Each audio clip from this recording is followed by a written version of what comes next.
Next topic is blotting techniques of nucleic acid. Blotting means transferring of the nucleic acid, either DNA, RNA or protein onto the carrier. Means हम एक membrane, nylon membrane पे या nitrocellulose membrane पे जो हम jail electrophoresis करते हैं उसका जस्ट रेप्लिका बना लेंगे. जो जेल इलेक्ट्रोफोरोसिस पर जो डीएनए सेपरेट, डीएनए आरएनए जो भी सेपरेट होंगे वो हम नाइलॉन मेम्ब्रेन पे या नाइट्रोसेलुलोज ब्लोटिंग पेपर पे हम उसको शिफ्ट कर लेंगे, ट्रांसफ़र कर लेंगे. तो उस प्रोसेस को हम क्या कहेंगे? ब्लोटिंग. 3 तरह से होगी ये, southern, northern and western blotting. Southern for the DNA detection, northern blotting for the RNA detection, western blotting for the protein detection. तो इस तरह से हम याद करेंगे. Snow drop, snow southern, D for DNA, N for northern, R for RNA, western blotting for the protein. तो हम जो है इस चैप्टर में डीएनए और आरएनए की ब्लोटिंग टेक्निक्स पढ़ेंगे. Southern blotting and northern blotting. तो जो सदर्न ब्लोटिंग है, इट वाज जो ये डेवलप्ड की थी बाय सर एडविन सदर्न ने. इसी के नाम पर इसका नाम रख दिया गया था, सदर्न ब्लोटिंग. 1975 में इसको डिस्कवर किया था, mainly for the detection of the DNA. तो इसमें हम सेपरेट करते हैं, separation we know by gel electrophoresis. इसमें डीएनए का सेपरेशन हो जाएगा. Transfer, that transfer is called blotting. Transfer हम करेंगे टू द नाइलॉन शीट पर या फिर नाइट्रोसेलुलोज मेम्ब्रेन पर. ये ब्लोटिंग शीट्स होती हैं, ब्लोटिंग पेपर्स होते हैं. इन पर हम जो जेल इलेक्ट्रोफोरोसिस का जो डीएनए है उसको ट्रांसफ़र कर लेंगे. And then hybridisation. इसमें हम जो है ये जो सिंगल स्ट्रैंडेड प्रॉप्स होते हैं, डीएनए के बने होते हैं, जो जिनके सीक्वेंसेस हमें नोन होते हैं, वो प्रॉप्स हम जो जेल इलेक्ट्रोफोरोसिस पे जो डीएनए है उनके साथ हाइब्रिडाइज कराएंगे. तो जो डीएनए हम इसमें चूज़ करेंगे, that may be a single gene.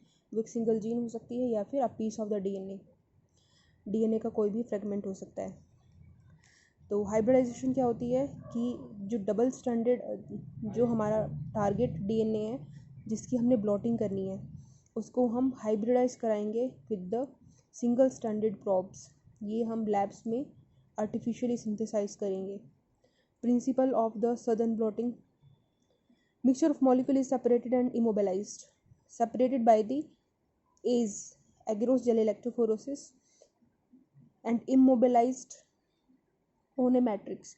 Means हम ब्लोटिंग पेपर पर उसको इमोबिलाइज कर लेंगे, फिक्स कर लेंगे. Then probes are added for the hybridisation. ठीक है, प्रोब्स क्या करेंगे, जो हमारे डीएनए है उस पर बाइंड कर जाएंगे.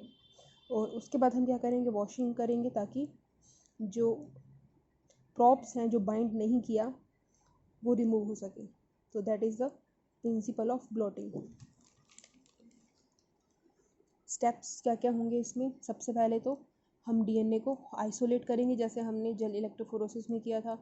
उसको डाइजेस्ट करेंगे with the help of restriction endonuclease enzymes.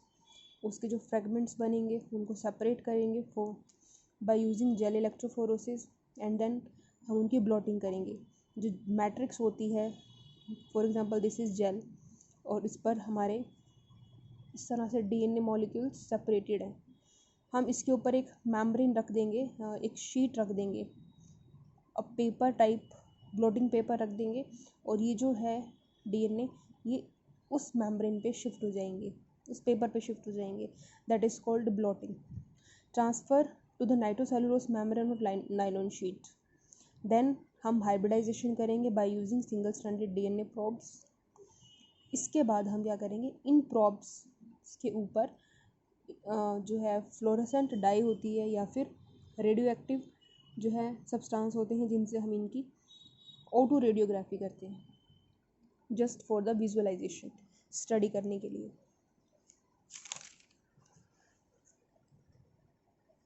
तो ये हमारा है जेल इलेक्ट्रोफोरोसिस. ये DNA applied to the jail.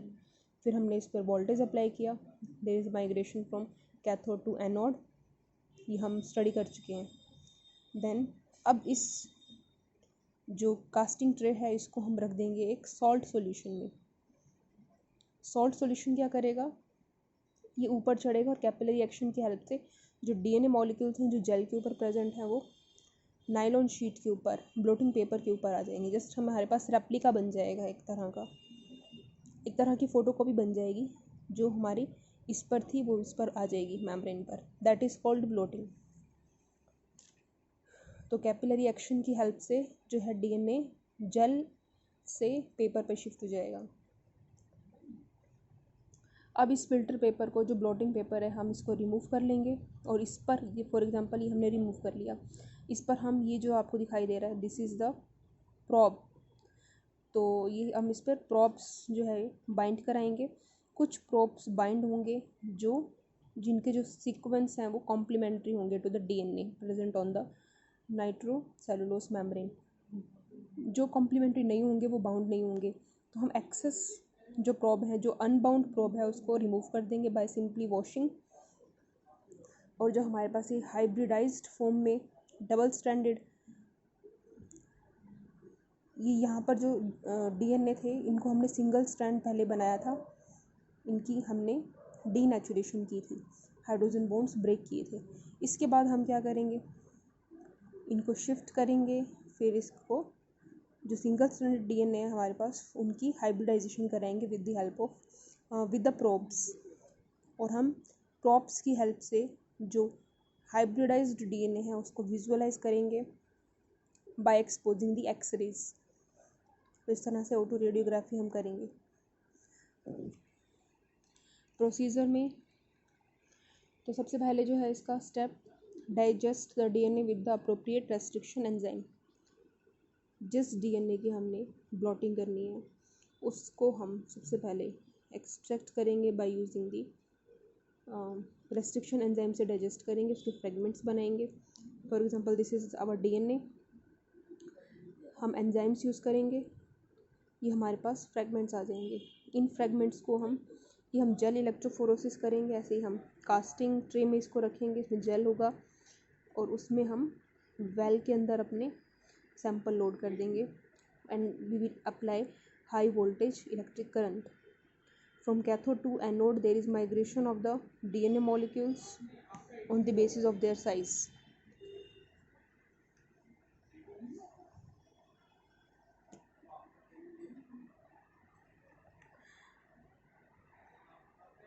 इसके बाद हम क्या करेंगे, इस पर एल्कली सॉल्यूशन ऐड करेंगे, जिससे क्या हो जाएंगे, इनमें जो हाइड्रोजन बॉन्ड्स हैं वो ब्रेक हो जाएंगे और ये डबल स्ट्रैंड से सिंगल स्ट्रैंडेड हो जाएंगे। सिंगल स्ट्रैंडेड होने के बाद हम इनको नाइट्रोसेलुलोज फिल्टर पेपर या ब्लोटिंग पेपर कुछ भी कह सकते हैं, हम नायलॉन शीट्स बोल सकते हैं, उन पर हम इसको ट्रांसफ़र करेंगे। That is called bloating.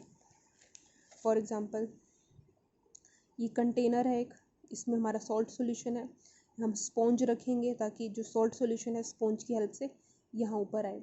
ये जो है आपको, ये this is gel, casting tray हमने रख दी यहाँ पे, इसके ऊपर ये डार्क लाइन जो आपको दिख रही है that is a filter paper और ब्लॉटिंग पेपर और दी नायलॉन शीट और नाइट्रोसेलुलोज मेम्ब्रेन।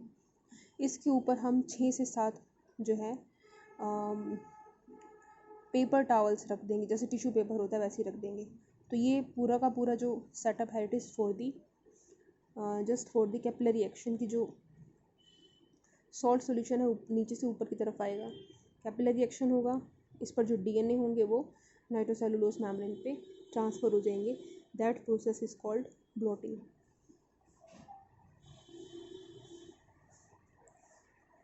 नाउ जो ये मेम्ब्रेन है इसको हम इंक्यूबेट करेंगे इन हाइब्रिडाइजेशन चैम्बर। यहाँ पर हम सिंगल स्ट्रैंडेड प्रोब्स को इंट्रोड्यूस कराएंगे, ये इसके साथ बाउंड करेंगे, जो कॉम्प्लीमेंट्री सीक्वेंस होंगे इनके साथ वो बाउंड कर जाएंगे, जो नहीं होंगे वो उनको वॉशिंग के थ्रू वो रिमूव हो जाएंगे। और जो हमारे पास हाइब्रिडाइज्ड डीएनए आएगा उसको हम एक्सरे फिल्म से एक्सपोज करके विजुअलाइज करेंगे, उनकी स्टडी करेंगे।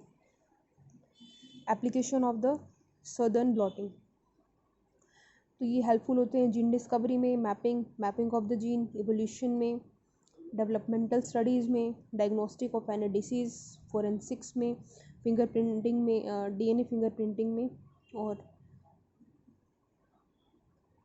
Identification of the gene in the transgenic animals use to detect the particular small amount of DNA sample को भी डिटेक्ट करने में यूज जो है यूजफुल होंगी। Analyse the genetic pattern which appear in persons DNA। Next is the northern blotting. जैसे हमने DNA का किया वैसे हम RNA का करेंगे। जैसे DNA का प्रोसीजर है वैसे RNA का होगा। ये जो था it was developed by the James Alwine and George Stark ने एट स्टैनफोर्ड यूनिवर्सिटी यहाँ पर परफॉर्म किया था। तो इसमें जैसे DNA में वो था वैसे ही इसमें RNA में होगा। RNA को हम आइसोलेट करेंगे। इसका आइसोलेशन के बाद इसमें जो है जेल इलेक्ट्रोफोरोसिस करेंगे। इसका सैंपल्स लोड करेंगे वेल्स में, ब्लॉटिंग करेंगे। मीन्स ऐसे ही हम एक चैम्बर बनाएंगे, उसमें सॉल्ट सॉल्यूशन रखेंगे, स्पॉन्ज रखेंगे, जेल रखेंगे, उसमें हमारा DNA होगा जो माइग्रेटेड होगा, सेपरेटेड होगा। उसके ऊपर हम अपना फिल्टर शीट जो फिल्टर पेपर है वो रखेंगे, पेपर टावल्स रखेंगे, and then there will be transfer of the DNA on the nylon sheet. Blotting होगी। फिर हम क्या करेंगे, हाइब्रिडाइजेशन चैम्बर में रखेंगे। हाइब्रिडाइजेशन चैम्बर में जो हम प्रॉप्स हैं, प्रॉप्स हमारे DNA होंगे, सिंगल स्ट्रैंडेड DNA। जितने भी प्रॉप्स होते हैं they are single stranded DNA जो हम लैब्स में सिंथेसाइज करते हैं। जो अनबाउंड प्रॉप्स होंगे उनकी वॉशिंग हो जाएगी, तो हमारे पास जो पैटर्न होगा वो सिर्फ हाइब्रिडाइज्ड RNA DNA का होगा। उसको हम एक्सरे की हेल्प से विजुअलाइज करेंगे या फिर उसकी ऑटो रेडियोग्राफी करेंगे। तो this is sample RNA extraction, jail electrophoresis, RNA separated by the size. ये यहाँ पर RNA साइज के अकॉर्डिंगली सेपरेट हो गया। इसकी ब्लॉटिंग करेंगे। इसके बाद हाइब्रिडाइजेशन करेंगे डिफरेंट प्रॉप्स से। कुछ प्रॉप्स बाइंड होंगे, कुछ नहीं होंगे। वॉशिंग के बाद जो अनबाउंड प्रॉप्स होंगे वो रिमूव हो जाएंगे और जो हमारे पास बचेगा सिर्फ हाइब्रिडाइज्ड RNA DNA बचेगा। इसको हम विजुअलाइज करेंगे एक्सरे फिल्म पे या इसकी ऑटो रेडियोग्राफी करेंगे। तो एप्लीकेशंस इसकी यही होंगी, जैसे study RNA degradation, detection of messenger RNA transcript size, gene expression की स्टडी करने के लिए हम जो मैसेंजर RNA ट्रांसक्रिप्ट है उसकी स्टडी करने के लिए हम यूज़ करते हैं।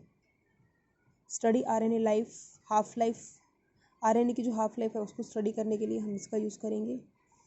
For the study of RNA splicing, तो स्प्लाइसिंग मेथड की स्टडी करने के लिए भी हम इस टेक्निक का यूज़ करते हैं। प्रोसीजर इसमें जो है क्योंकि RNA जो है लेस स्टेबल होता है एज़ कम्पेयर टू DNA, तो ये ईजिली डिग्रेड हो जाएगा, तो सेपरेट हो जाएगा बाय द जेल इलेक्ट्रोफोरोसिस। फिर हम इसकी ब्लॉटिंग करेंगे फिल्टर पेपर पे, हाइब्रिडाइजेशन करेंगे with the single stranded DNA props. Labelled props जो है, लेबल्ड मीन्स या तो फ्लोरेसेंस डाई से अटैच्ड होंगे या फिर जो रेडियो एक्टिव मटीरियल है उसके साथ अटैच्ड होंगे। तो जो लेबल्ड प्रॉप्स होंगे they are detected by the autoradiography और हम इस तरह से इसकी RNA की स्टडी कर सकते हैं। This is the blotting of nucleic acid.